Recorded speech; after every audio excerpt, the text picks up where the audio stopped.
Can you really experience the best of Kobe in just 24 hours? I mean, we're talking about a city with ancient Shinto shrines, Western-style mansions from the 1800s, one of Japan's oldest hot spring towns nearby, and breweries that have been perfecting sake for centuries. It sounds impossible, right? Well, I just proved it's not only possible, but actually the perfect way to see Kobe. I'm about to walk you through my precise 10-location blueprint that transformed my chaotic travel day into the most efficient Kobe adventure possible.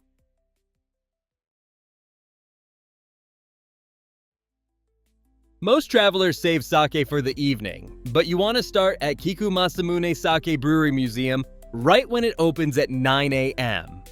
This brewery has been perfecting sake since 1659 in the Nara district, which produces 30% of all premium sake in Japan. When you walk into this restored wooden brew house, you'll see massive traditional brewing tools and giant wooden vats that tell the story of centuries-old craftsmanship. The museum guides you through each stage from the motoba, where yeast develops, to the funaba, where sake gets separated from lees. You can scan QR codes for multilingual explanations throughout your visit. The free tasting room lets you sample freshly pressed, unpasteurized sake that you can't get anywhere else. The water from Rokko Mountains creates the superior flavor that makes Nara sake legendary.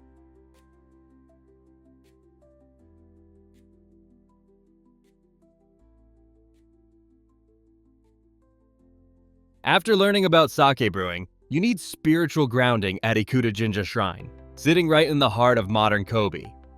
Most tourists rush through shrines without understanding their power, but this 1,800-year-old shrine holds special significance as one of Japan's oldest and the spiritual heart of Kobe. Walk into the sacred Ikuta-no-Mori forest that survived World War II bombing and countless disasters. Before approaching the main shrine, head to the Chozuya for the purification ritual, where you wash your hands and mouth with water. Try the famous Mizu Mikuji water fortune-telling papers that reveal your fortune when dipped in water. Local families come here for business blessings and wedding ceremonies, showing how ancient traditions thrive in this modern port city. Spend 30 minutes participating in the cleansing ritual and drawing your water fortune. While everyone rushes to famous attractions, this traditional Japanese garden hides one of Kobe's most photogenic secrets just minutes from the city center. Built in 1885 by a former Kobe mayor, Sorakuen represents the perfect blend of Japanese landscape design and Western influence that defines Kobe's unique character. Walk the winding pathways where carefully positioned stones create balance at every turn. The traditional teahouse sits perfectly placed for viewing seasonal changes from vibrant spring azaleas to rich autumn foliage. Each pathway reveals new perspectives of the landscape, encouraging you to slow down and notice subtle details. The garden's design principles reflect harmony between nature and human creativity that you'll see throughout Kobe in different forms. Allocate 40 minutes to walk the circular path and sit in the teahouse. Morning light filtering through the trees creates ideal photography conditions and mental preparation for busier attractions ahead. By 11 a.m., you need to pulse check modern Kobe life, and this covered shopping street serves as the city's social heartbeat where locals and visitors converge. This 1.2-kilometer cultural laboratory where traditional Japanese retail meets international brands creates Kobe's unique commercial identity. Walk under the protective arcade that keeps you comfortable year-round while browsing department stores, local boutiques, and street food vendors. You'll see multilingual signs everywhere and fashion styles that blend Japanese trends with international influences. The food courts offer everything from traditional takoyaki to Western fast food, showing Kobe's diverse tastes.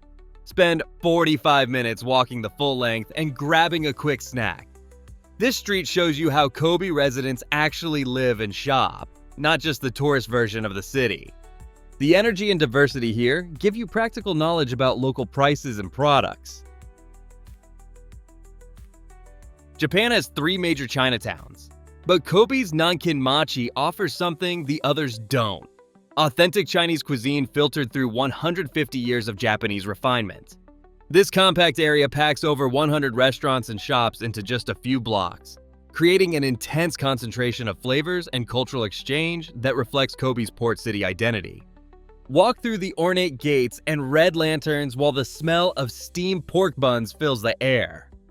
Chinese merchants arrived with the port's opening in 1868 and created this lasting cultural enclave. You'll find Roshuki restaurant in front of Nankinmachi Square, where people line up for pork buns that have been popular for over a century. Budget 1 hour for lunch here, trying specialties like Budaman steamed buns or ramen. You're not just eating Chinese food, you're tasting the story of cultural adaptation and fusion.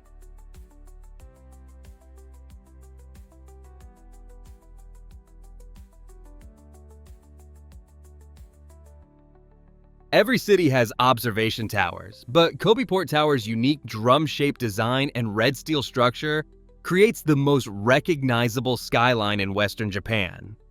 The tower stands in Meriken Park not just for views, but as a symbol of Kobe's recovery from the devastating 1995 earthquake. Meriken Park spreads across reclaimed land with grassy lawns and modern art installations. You'll find the earthquake memorial here where a section of damaged waterfront remains preserved as a reminder. The Kobe Maritime Museum's white steel framework evokes ship sails, housing displays about the port's history and connection to the outside world. Spend 1 hour here exploring the park and climbing the tower for 360-degree views from the rooftop deck. The harbor views and modern architecture create the perfect contrast to your morning's traditional experiences. After tower views, you need to experience the harbor at ground level, and Harborland delivers waterfront dining and shopping with a distinctly Kobe twist. This isn't typical tourist shopping. It's where Kobe residents go for special occasions, offering everything from international brands to local specialties with constant harbor views. The Yumi shopping complex spreads across 3 sections with mosaic right on the waterfront serving restaurants that overlook Meriken Park. Walk along the waterfront promenade where the giant Ferris wheel lights up with 120,000 LED bulbs. Check out Gaslight Street with traditional gas lamps that recreate Kobe's early port atmosphere. The renovated Renga Soko brick warehouses from the 1800s now house bars and cafes. Allocate 1.5 hours for afternoon shopping and possibly an early dinner. The combination of commerce, dining, and harbor views creates the perfect afternoon break while keeping you connected to Kobe's maritime identity. Most visitors see Kobe from street level, but the city's true beauty reveals itself only when you rise 400 meters above sea level via Japan's largest herb garden complex. The 10-minute ropeway ride seems simple until you realize you're ascending into one of the most comprehensive herb and flower displays in Asia, with 12 themed gardens spread across the mountainside. The all-glass gondolas provide 360-degree views. As you ascend the Rokko Mountain chain, you'll pass by Nunobiki waterfall during your climb while breathing in fresh mountain air that provides cooling relief from city heat. At the top, 75,000 flowers and herbs from 200 different species create fragrant-themed areas like the Rose Symphony Garden and Welcome Garden. Plan 1 to 2 hours here, including ropeway time. The Herb Museum teaches you about plants used in traditional Japanese medicine and cooking.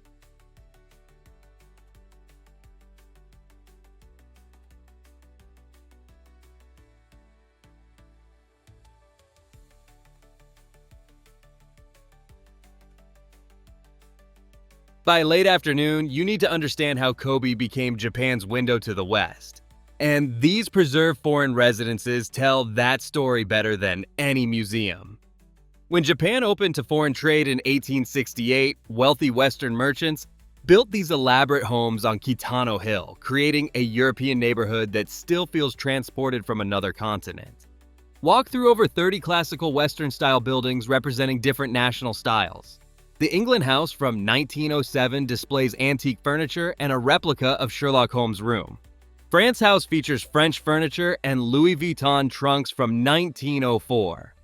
Ben's House from 1902 showcases stuffed animals collected by hunter Ben Allison. These houses represent the cultural exchange that made Kobe unique among Japanese cities, blending Western comfort with Japanese craftsmanship. Dedicate 1 hour to walking the historic streets and touring one house.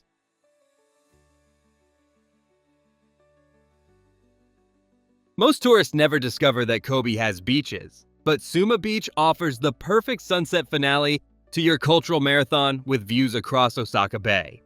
This white sand beach is where Kobe residents go to decompress, offering clear water and the rare chance to end a city day with your feet in the ocean. The wide sandy beach stretches along the coastline with views of Awaji Island in the distance. As the setting sun creates golden reflections on the water, you can watch fishing boats return to harbor. During spring and October, you get a more tranquil experience compared to the busy summer beach house season. This beach represents Kobe's livability factor, a major city where you can experience mountains, harbor, culture, and beach all in one day. Spend your final 1 to 2 hours here watching sunset and reflecting on your day. This 10-stop journey proves Kobe's unique position as Japan's most accessible cultural fusion city, where ancient traditions, international influences, and natural beauty converge in walkable distances. Follow this exact sequence for maximum cultural impact and time efficiency. Kobe offers what most travelers seek but rarely find: authentic cultural depth without tourist overwhelm. Sometimes the best travel experiences come from cities that don't try too hard to impress. If this itinerary helped you plan your Kobe adventure, hit that like button and subscribe for more Japan travel guides. Drop a comment below telling me which stop excited you most, or share your own Kobe experiences when you follow this route.